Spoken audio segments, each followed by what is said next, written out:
Barada, friendy I, and welcome to Time to Thrive. It's really wonderful to see you today, isn't it, Blue?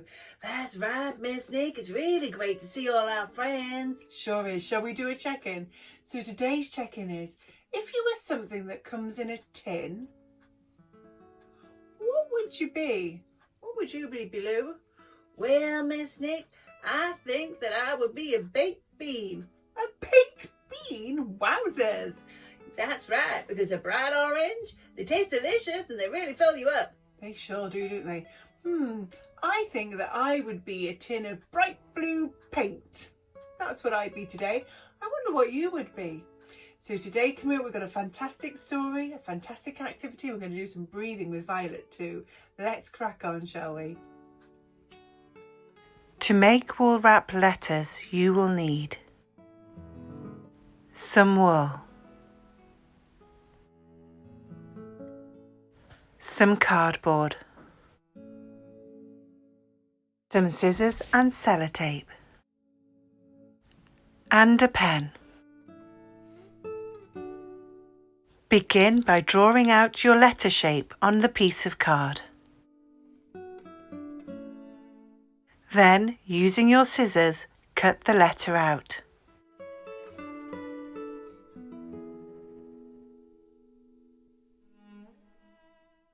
Choose the colour wool that you want to start wrapping with. Find the end and sellotape it to one side of your cardboard letter.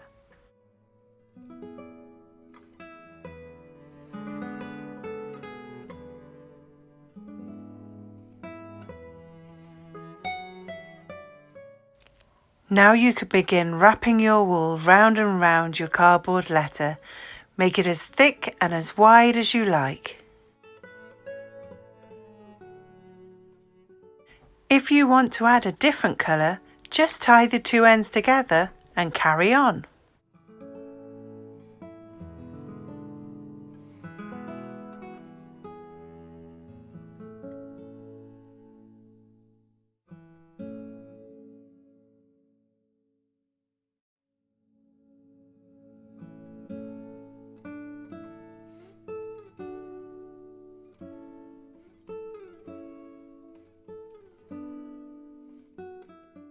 To secure the end, cut the wool and then sellotape it down on the back of your letter.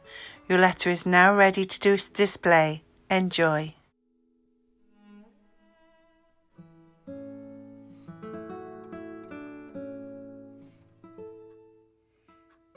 Well, hi there, Oren. How are you doing? G'day, everyone. I've been thinking about you all. You're all in my thoughts all the time. Thanks, Oren. What have we got in store for today then? Well, today, Miss Nick, what we're going to be doing is we're going to be thinking about poetry. Poetry? Wowzers. What have we got to do? Well, I really like poems.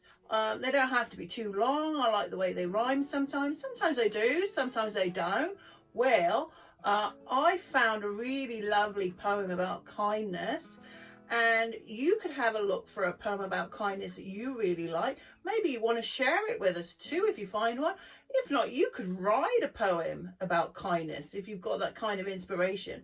But I had a look and I found a really nice poem. Could you read it out for everyone, please, Miss Nick?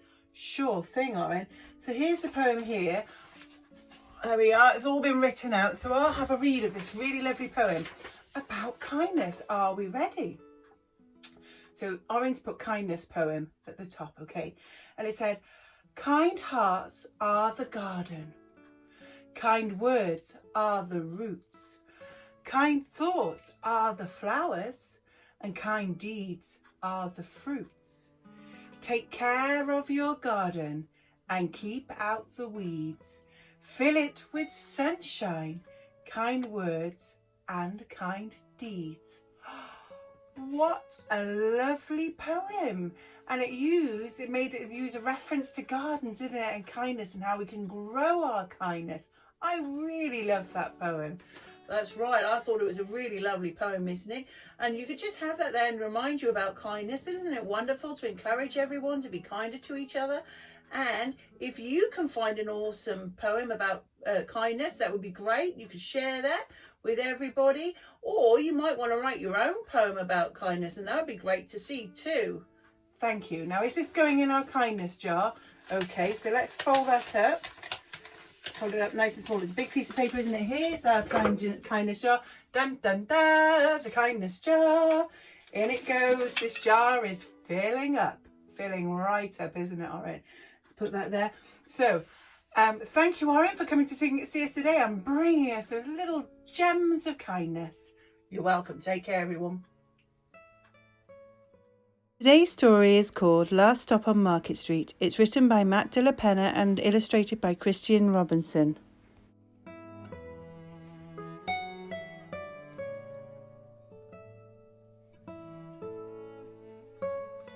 CJ pushed through the church doors, skipped down the steps.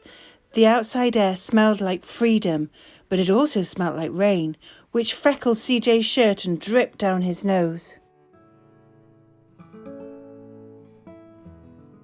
He ducked under his Nana's umbrella, saying, "How come we got to wait for the bus in all this wet?" "Trees get thirsty too," his Nana told him. "Don't you see that big one drinking through a straw?" CJ looked at the lot for a long time, but never saw a straw.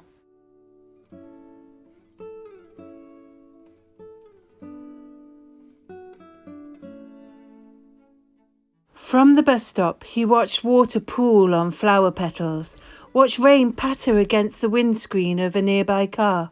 His friend Colby climbed in, gave CJ a wave, and drove off with his dad. "Nana, how come we don't got a car?"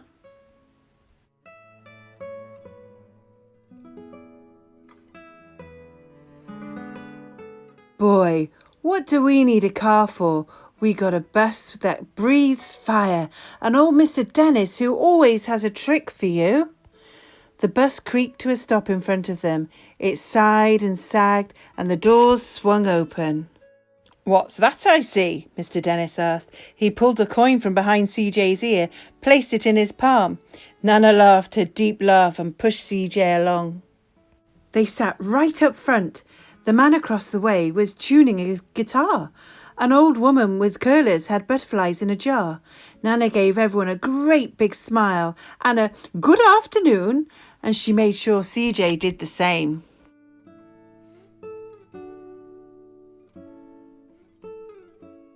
The bus lurched forward and stopped, lurched forward and stopped. Nana hummed as she knitted. "How come we always gotta go here after church?" CJ said. "Miguel and Colby never have to go nowhere." "I feel sorry for those boys," she told him. "They'll never get a chance to meet Bobo or the sunglass man. And I hear Trixie got herself a brand new hat." CJ stared out of the window, feeling sorry for himself.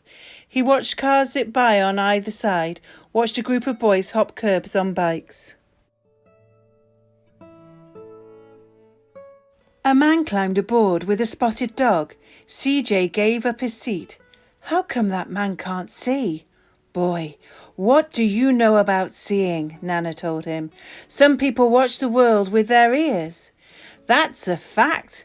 Their noses too," the man said, sniffing at the air. "That's a mighty fine perfume you're wearing today, Mom." Nana squeezed the man's hand and laughed a deep laugh.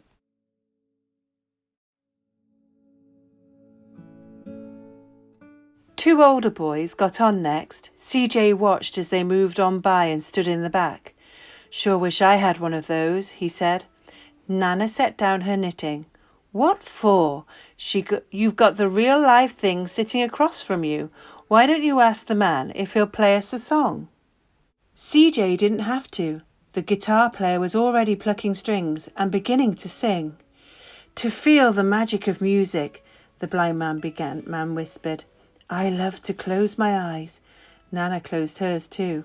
So did CJ and the spotted dog. And in the darkness, the rhythm lifted CJ out of the bus, out of the busy city. He saw sunset colours swirling over crashing waves. He saw a family of hawks slicing through the sky. He saw the old woman's butterflies dancing free in the light of the moon. CJ's chest grew full and he was lost in the sound, and the sound gave him the feeling of magic.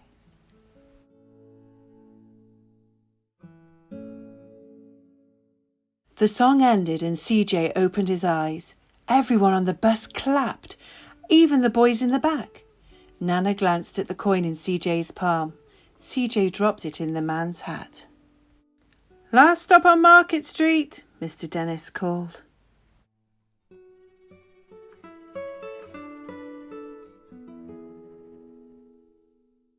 CJ looked around as he stepped off the bus. Crumbling pavements and broken down doors, graffiti-tagged windows and boarded-up stores.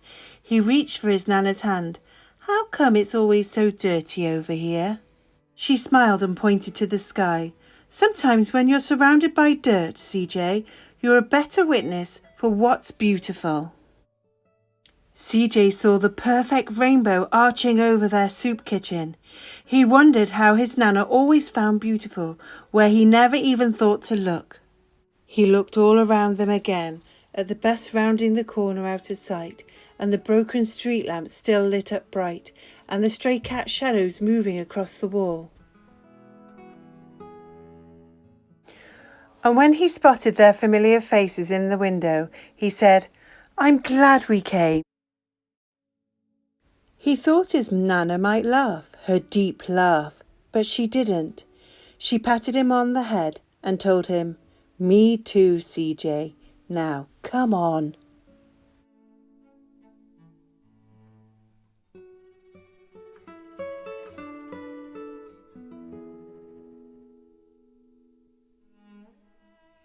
Hello, Violet. How are you today? Oh, hello everyone. How are you all? I've been thinking about you all. You're all in my thoughts. Thank you, Violet. Violet, have you got a breathing exercise or some mindfulness to share with us all today? That's right, Miss Nick, I have. Today we're going to do 4-7-8 breathing. 4-7-8 breathing. Okay. Tell us about them. What does it entail? Well, Miss Nick, what it is that you breathe in through your nose for 4 seconds. Okay, so breathing in. Oh, that's a big breath in, isn't it? That is a big breath in. That's right. And then you're going to hold your breath for 7 seconds. But if you can't hold your breath for 7 seconds, I don't want you to go red and burst. That's okay, because it's something that gets better with practice. So if you can only hold your breath for 4 seconds, that's okay. Don't panic, all right? So we're breathing in for 4, then we're holding our breath for 7 seconds if we can. We're not going to worry if we can't. And then what happens? And then we're going to have a long, slow breath out for 8 seconds. Right, are you ready to practice with me at home? Are you ready? So breathing in first of all for 4 seconds. Are you ready? Then holding.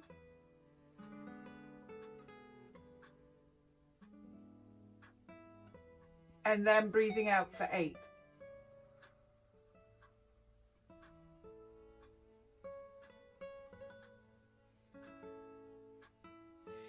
And you can't push all that air out really quickly. You really have to just let it out really, really gently to make it last for the 8 seconds, don't you, Violet?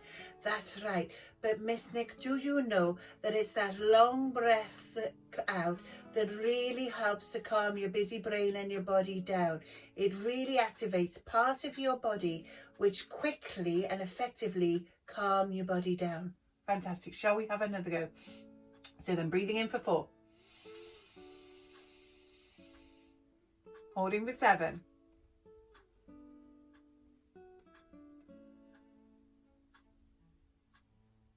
And then out for 8.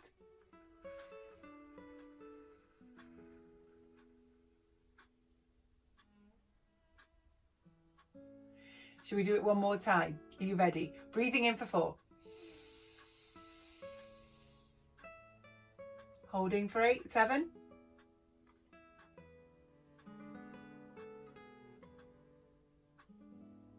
And then breathing out for 8.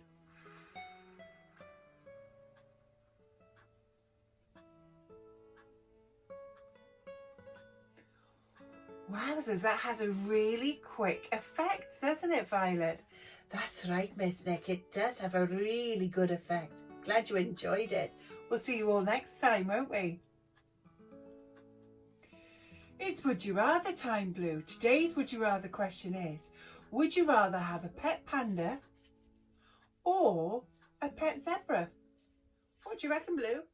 Well, I think that pandas are totally awesome and really cuddly and cool. However, I'd love to have a zebra clip-clopping around. I'd take that to school with me for sure. Interesting.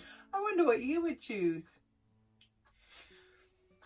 We've got time for one more thing before we say goodbye, and it's joke time, okay? Are you ready? Today's joke is, what do you call a sleepy dinosaur? Well, I don't know. What do you call a sleepy dinosaur, Miss Nick? A stegosaurus.